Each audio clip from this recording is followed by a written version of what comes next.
जय राधे कृष्णा कृष्णा कृष्णा राधे राधे।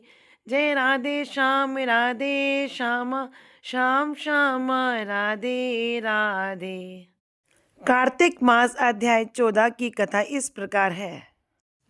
नारद जी बोले, हे राजन, तब उसको इस प्रकार धर्म पूर्वक राज्य करते देखकर देवता क्षुब्ध हो गए। उन्होंने देवाधिदेव भगवान शंकर का मन में स्मरण करना आरंभ कर दिया और कितने ही प्रकार से स्तुति की। तब भक्तों की कामना पूर्ण करने वाले भगवान शंकर ने नारद जी को बुलाकर देव कार्य करने की इच्छा से उनको देवपुरी भेजा। शंकर भक्त नारद भगवान शंकर की आज्ञा से देवपुरी में गए।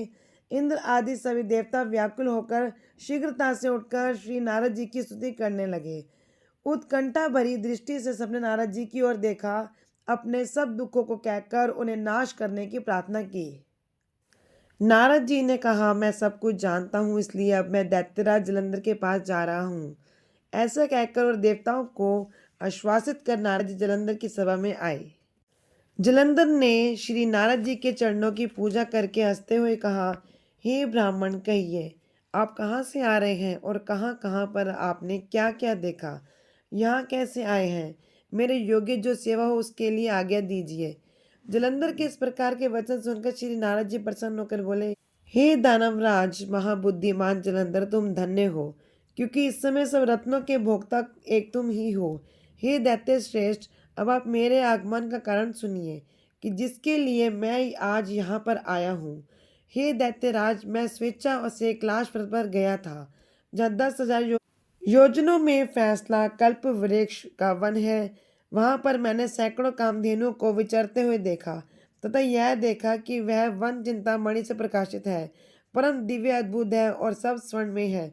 मैंने वहां पार्वती के साथ स्थित शंकर को भी देखा, जो सर्वांग सुंदर, गौरवर्ण, त्रिनेत्र और मस्तक पर चंद्रमा धारण किए हुए हैं। यह देखकर मुझे बड़ा आश्चर्य हुआ कि इनके समान समृद्धिशाली त्रिलोक में कोई है या नहीं। हे दैत्येंद्र, उसी समय मुझे तुम्हारी समृद्धि का स्मरण हो आया और उसे देखने की इच्छा से मैं तुम्हारे पास चला आया हूँ। यह सुनकर जलंधर को बड़ा हर्ष हुआ।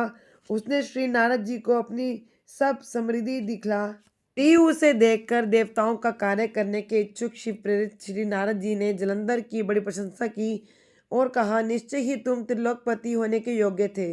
तुम्हारे लिए ऐसा होना कोई विचित्र बात नहीं है। मैं देखता हूँ कि तो तुम्हारे पास सब कुछ है और किसी बात की कमी भी नहीं है। ए रावत, उच्च श्रवा घोड़ा, कल्पवृक्ष और कुबेर की निधि तुम्हारे पास है। मणि और रत्नों के ढेर में भी तुम्हारे यहाँ लगे हुए हैं।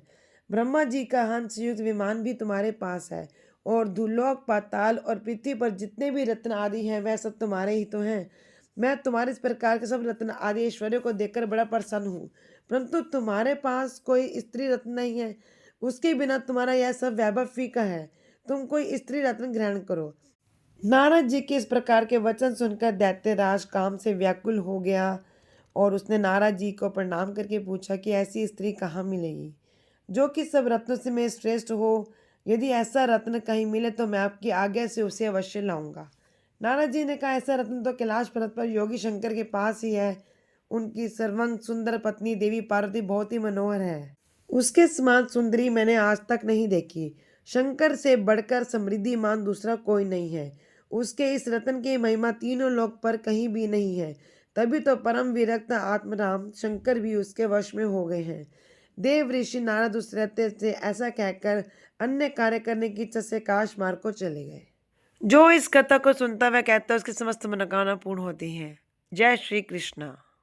इस प्रकार की रोचक कथा को सुनने के लिए चैनल को सब्सक्राइब करें, वीडियो को लाइक। अगले अध्याय की कथा अगली वीडियो में श्रवण कीजिएगा। तब तक के लिए धन्यवाद।